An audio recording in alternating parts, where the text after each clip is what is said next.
Okay, what I want to do is show how we make our California color using my own finish coat. We're using, we're using sandblast sand. We put the sand in the mortar box first, make it easier to mix. The sand is graded from fine particles to coarse particles for good grading and good interlocking for crack resistance. To mix your mortar, you put the sand in first.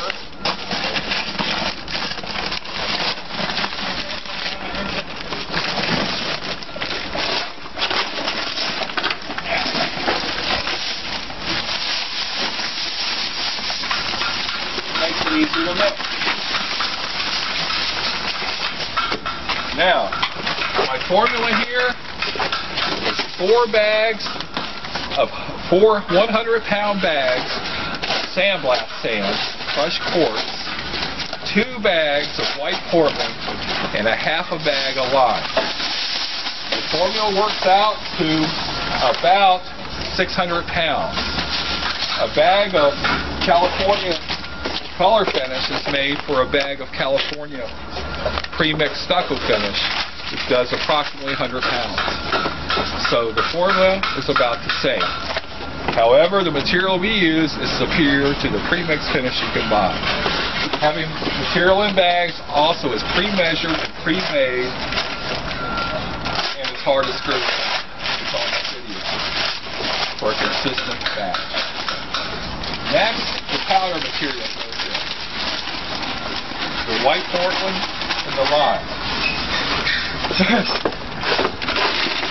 2 bags of Portland.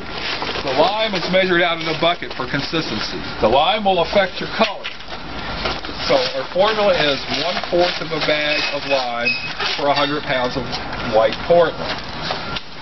So a half a bag does 2 bags of white Portland.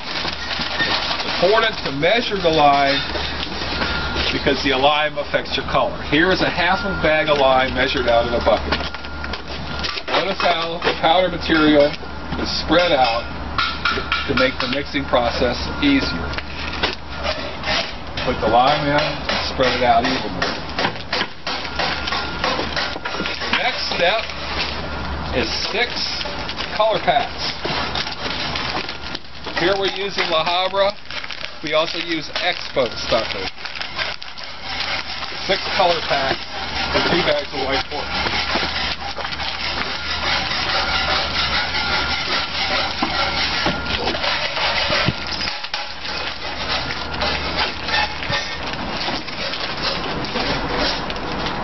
It's also spread out. It'll be dispersed really well for the mixing process. You notice the mortar box is raised up off the ground with 2 pallets. So somebody has to bend over and mix. Makes it a lot less tiring.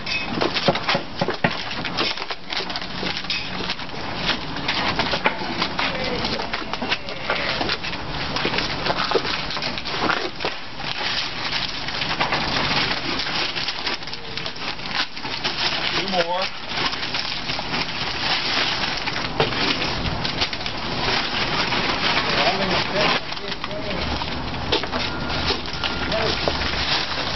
Now our next step is to dry mix the mortar with a hoe.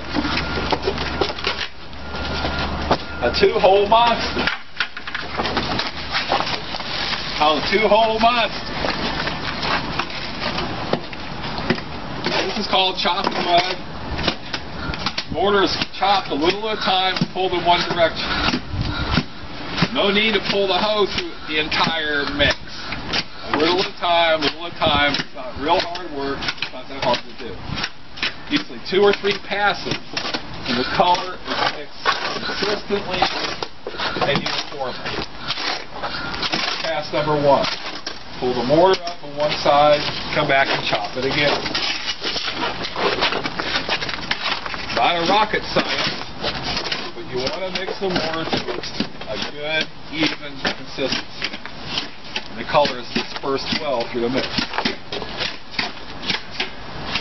It's important to use a mortar box If someone doesn't have the money for a mortar box, they can make a homemade mortar box with a piece of plywood and 4 boards.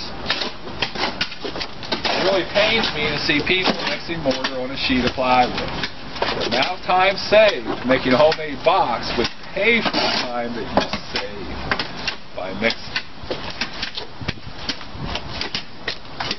And here's our dry mix.